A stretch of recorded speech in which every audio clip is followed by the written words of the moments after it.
Hello, I hope all is well. So, I've really wanted to make this guide for a while and I finally got around to it. It is PKing at Green Dragons, geared towards beginners. Now, this is probably my favorite overall place to PK. I've spent a lot of time at all three locations, both east, west, and central. I just want to kind of start out with a little bit of a disclaimer that there are a lot of PK strategies out there and a lot that work well. I'm, however, going to be sticking to mainly what I do because that's what I know the best. And there is a lot of information to cover, so if I miss anything or leave anything out, it was probably not done intentionally. So feel free to leave questions in the comment section, and I will try to get back with those as soon as possible. So listening to that last part there, I realized that it sounds an awful lot like my voicemail, but don't worry, I will definitely respond to YouTube comments much quicker than I ever respond to voicemails on my phone. Okay, so when you're starting out PKing, one of the first things you have to do is pick your gear setup. Now, if you're a beginner and you just want to try it out, it may be a good idea to start out ragging because honestly, you're probably going to die quite a bit when you're first starting because there are going to be people out there who are a little bit more experienced. If you're a one defense pure, if you have ghostly robes, I would recommend those. That's what I use almost all the time. If you don't, Zamorak robes and just hat work pretty well. Hat is actually better than wizard hat. It provides +3 magic instead of 2. As far as weapons go, you're probably going to want a primary range weapon as well as a melee KO weapon. For your ranged weapon, I would recommend either a Toxic Blowpipe or a Rune Crossbow with Dragon Bolts enchanted. However, you could also use a Carol's Crossbow or a Magic Shortbow imbued with Rune Arrows. Personally, I really like the Rune Crossbow because it hits pretty hard with the Dragon Bolts. Alternatively, you could use Diamond Bolts enchanted if you're planning on fighting players wearing armor, as the special on that can be more useful than the Dragon Bolt. For your melee weapon, it's probably best to stick to either a Granite Maul or a Dragon Dagger. I personally like the Dragon Dagger, but either works pretty well. They're both quite powerful and very cheap, so they don't add a whole lot of risk for you. Once you're all geared up, you need to fill out your inventory. Personally, I PK solo a lot, and I like to PK on teleblocks as opposed to ancients. Barrage is definitely much more powerful. However, a lot of people you would like to kill will simply teleport away as soon as you attack them.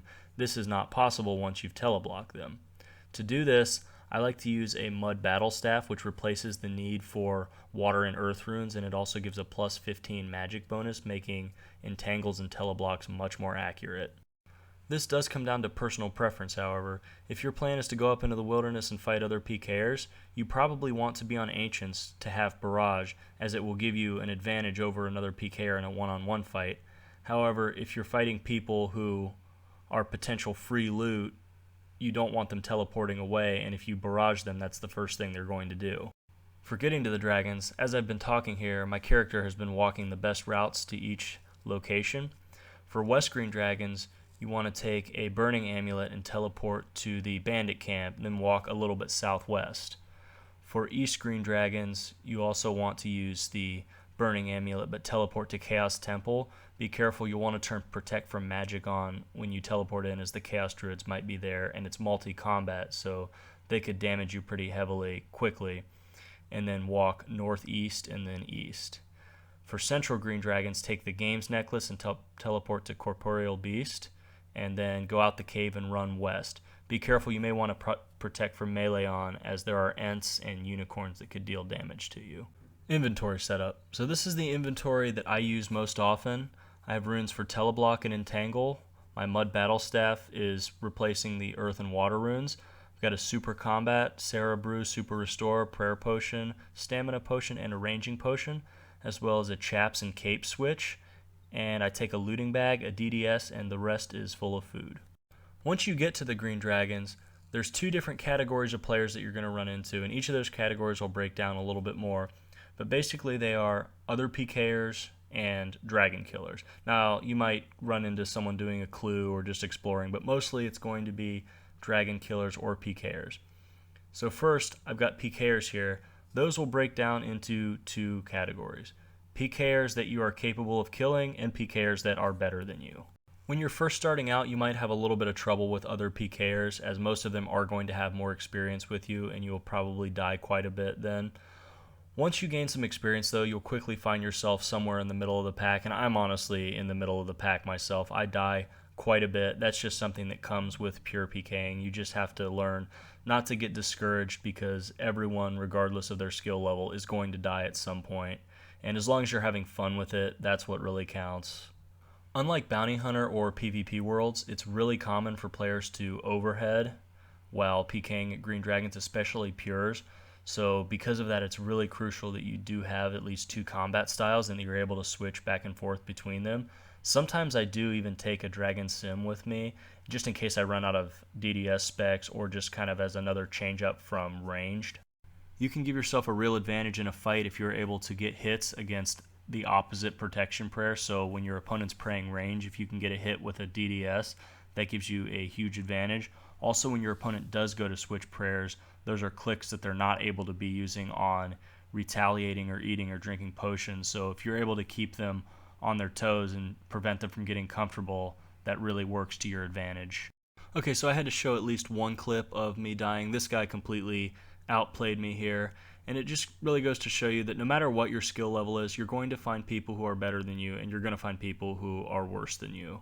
If you are going to be killing dragon killers, or even maybe PKers, it can be helpful for you to have a looting bag to bring back some of that extra loot.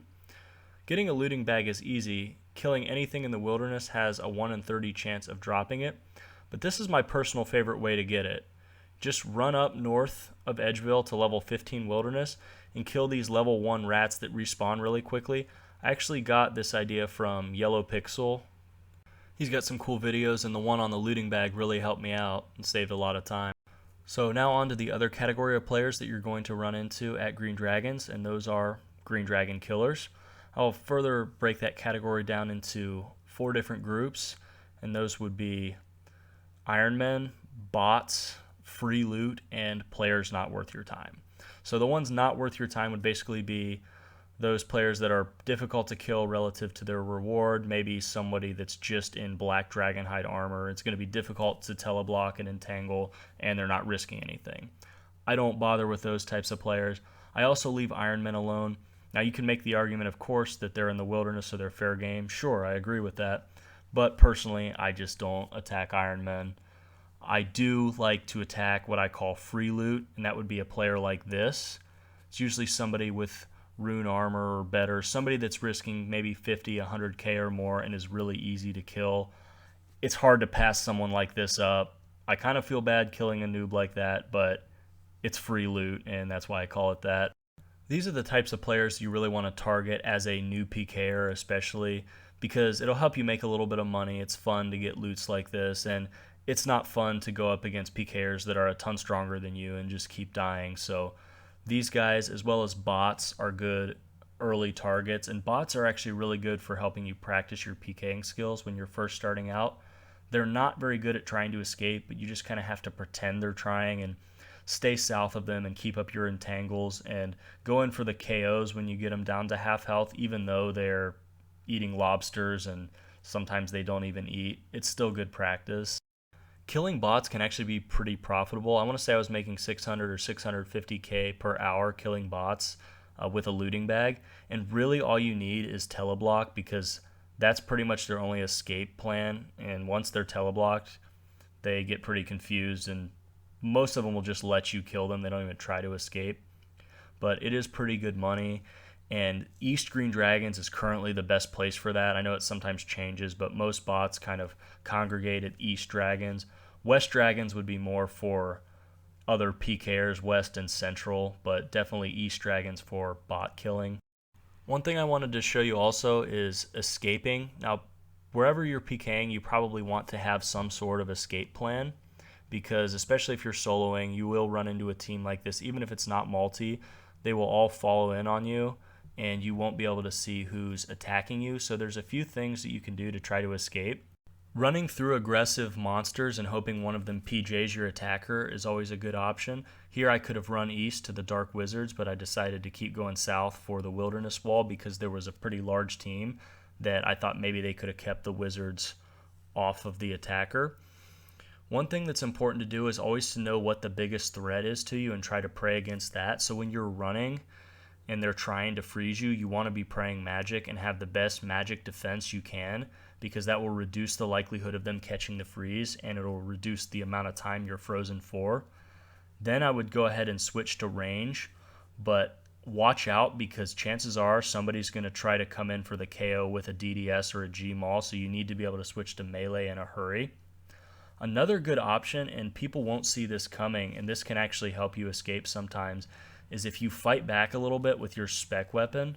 Sometimes that'll catch people off guard, and then when they go to eat, that's your chance to make your escape. So right here, that's what I was trying to do. I actually almost killed the guy, but as soon as I spec'd, I went and ran and put Protect for Magic on, and I was safe. Thank you for watching. I do hope you found this video interesting. Let me know what you think in the comment section if you have any questions or if you would like to see anything else explained in more detail, and I will see you next time.